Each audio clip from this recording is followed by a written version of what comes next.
I'm on a mission to try and find the best CarPlay screen for cars that don't have Apple CarPlay or Android Auto. My car is a 2016 Mercedes C-Class Coupe. Now, I absolutely love this car. The only problem is Mercedes didn't actually use Apple CarPlay or Android Auto in 2016. So this car here never had it. The screen is very outdated as well, and my biggest complaint is the sat-nav system is from 2016. So it's not been updated since then, meaning there's been new roads made and the sat nav gets lost if I'm on them. So it's a bit of a pain. However, I think I've just found a solution with the V2 CarPlay screen from INNOVV. Before I show you how good it is, let's do a quick unboxing. This is the V2 CarPlay screen by INNOVV. It's packed with features like app support, Apple CarPlay, Android Auto, and it even has Wi-Fi for downloading app, and this can be done via Google Play. So who are INNOVV? Well, you can pause this clip to read a bit more about them, but basically they make loads of car gadgets like this CarPlay screen, but also dash cams and even tire inflators. But let's see what's inside. There's plenty of padding to protect the screen during shipping, which by the way is fast and free. The unit itself is sleek, it's nice and thin, with a 10.3-inch Ultra HD touchscreen. On the back, there's a magnetic square for mounting, a power cable port, and SD card slot, plus ports for the optional dash cams. It's surprisingly lightweight too.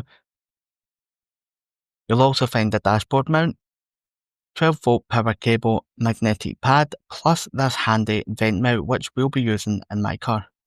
These are the optional dash cams that come with the V2 CarPlay screen, but they only work with that screen itself.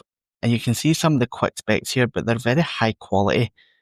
Now, just to open this up here, I'm not going to take these out completely because there is a lot of wires involved, but what I will show you is there is two cameras in here.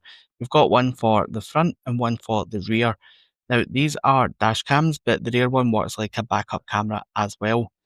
And as I said, underneath here, there is a lot of wires, but that means it's very easy to install because they just plug into the screen and you just stick them to the window with these little sticky pads. Now, what I'm going to do is open this up and show you how easy this is to install and get going. So first of all, of course, we need the screen out. Now, you can see here that the screen is obviously bigger than the one I've got in here, and Mercedes cars are not ideally set up. Like, I couldn't really set that on top because it will block my view. I can't really set it down here because of those vents, and everything else is all used up. I can't put it here because that would hit it. I couldn't use this. So it is very restricted. But one thing I do like about this INNOVV one is it comes with this here. Now, this is actually a hook for your air vents. This is very unusual to get this. Usually you just get the dashboard mount, which then is where this becomes a problem because I can't remove this. So I can't really have a dashboard one unless I was to try and angle it here, which is then too far away for me. Here would block my view, and anywhere else would really restrict my vision. So by twisting this round, hopefully you can see this part here is moving out the way.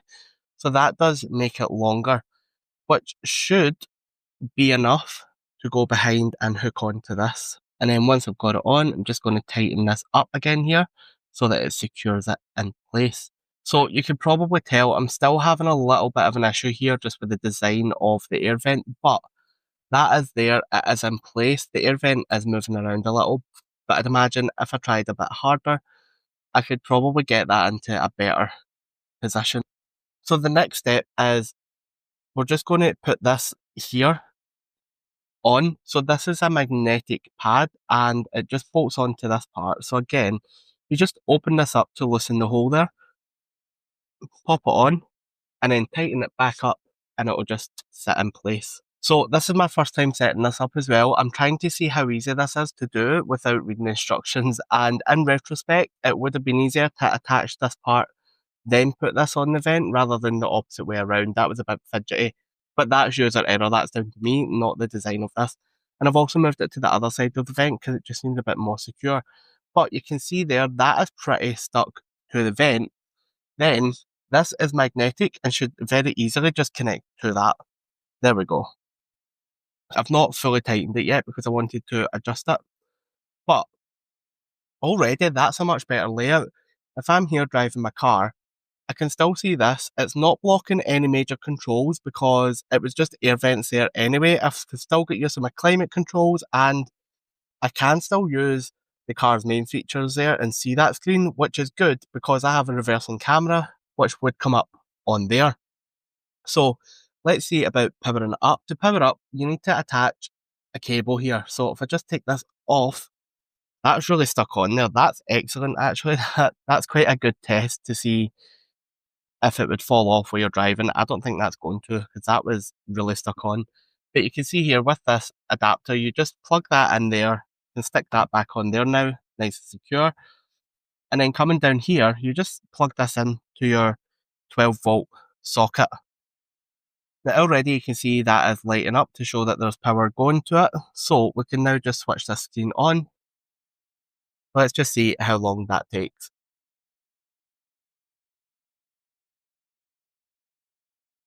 So it is taking a minute, but bear in mind, this is the first time I've ever switched this on. So maybe next time I switch it on, it would be faster. But regardless, that's still quicker than what it was from my own system. So swiping up from the bottom of the screen takes you to other parts here. And so you can see all these instructions that are coming up.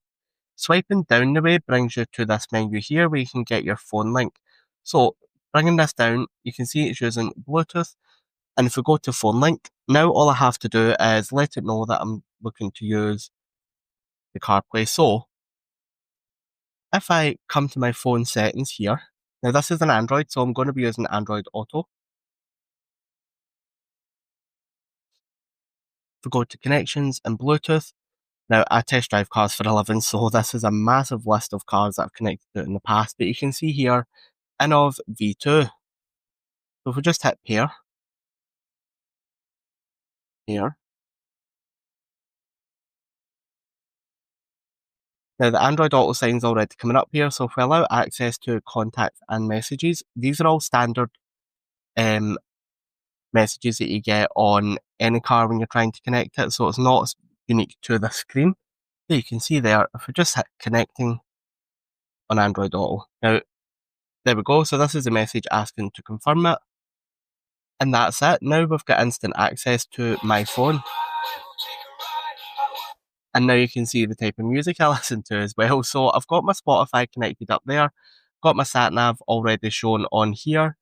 You can see I can click in. I've got all the apps on this. Now this display is the official Android Auto display. This is exactly how it looks when I've got it paired to a car as well. So you can see just how quick that was to set up there. And having that vent mount is key to this, especially if you own a Mercedes or any car with a screen up here that you can't remove. That gets in the way of the dashboard mount, whereas the vent mount is nice and easy to set up and it's right there. Powering up is very simple. You don't need to hardwire this in. You just simply plug it into your 12-volt adapter, which powers the screen. Then from there, you just connect via Bluetooth and everything is ready to go. There's no additional steps required. So I'm very impressed at how quick and easy that was to set up. And actually, looking at this here, this is very quick to use. There's no lag on this at all. And you can see you can have a very wide screen here for your sat nav. And that's using Google Maps as well, which, like I say, is so much better than the maps that I had on my car where, I mean, look, I've pressed navigation and it takes so long to get there. Head south on Green. You know, so very, very simple to set up, very quick. Now, another thing with this screen is, obviously I'm using it with Android Auto, you can do it with CarPlay and you can also mirror link your phone as well. So if you wanted to watch stuff, you could do it on here. But because of this type of system, you do get different apps in here and you can actually install new apps too. And on top of that, you do have Google Chrome, so you can actually go in and search the internet. Now, for safety reasons, obviously, I don't advise doing any of that while you're driving. You should focus on the road. But if you're stopped and parked up somewhere, you could then sit and watch your favourite TV show on this. We've also got YouTube on here, so you could go and watch more of my videos. So some quick pros and cons to summarise then. I am so happy this comes with a vent mount. That solves a lot of problems for me as a Mercedes owner. Secondly, it gives me Google Maps via Android Auto and of course all the other benefits with that, including being able to connect my phone to it, Spotify and all that good stuff. And thirdly, which is not typical of a CarPlay screen, is you're able to download other apps directly onto this system. So you could, it's already got YouTube, you could then get TikTok, Netflix, etc. In terms of the screen itself, it's actually quite lightweight, and that vent clips does screw in and secure quite tightly. So I don't think that's going to be an issue if I'm driving around on bumpy roads either, which is good. In terms of drawbacks, well, I've not really tested this long enough to notice any. One thing I would keep an eye on is long-term stability. Now, like I say, I've just set this up and only used it briefly, but the connection seems good. It didn't disconnect from my phone at any point, and it does look like the official Android Auto system that they use in new cars, so I don't imagine there will be any issues with it. The only other thing to note is if you do go for those dash cam options, then they're very easy to set up with a plug and play install, just like the screen itself. But you need to bear in mind where those wires are going. So you have a front camera and a rear camera, and then you have the wire coming all the way from the rear, plugging into the screen. So just consider where that's going to go before you buy them. Overall, I am very happy with this. It's a good, strong start to finding the best CarPlay screen. The only thing is it's a little bit more expensive than the others, but please remember everything you get with this. You can install other apps with it. You do get extra mounts there, and it's so quick and easy to set up. It's plug and play, where most of them require hard wiring. And this could actually save you a lot of money. If I wanted to go and get my sat-nav updated at the main dealer, it was going to cost me around £300 just for the sat nav to be updated to this year. That doesn't even add Apple CarPlay or Android Auto to my car. It's still an old car with an old system. So actually buying this screen worked out cheaper and got me more benefits as well. So you might be in the same position where you're thinking you want to buy a new car just so you can get that connectivity. Well, you don't have to. You could just buy a CarPlay screen. Or you might know a friend that's in the same position. This could be a great gift for them. But I'll leave a link in the description down below so you can go and check it out in more detail. And I'm hoping to do a lot more reviews on CarPlay screens to find the best one for your car. So please subscribe to this channel if you want to keep updated on that. But otherwise, thanks for watching and I hope to see you again soon.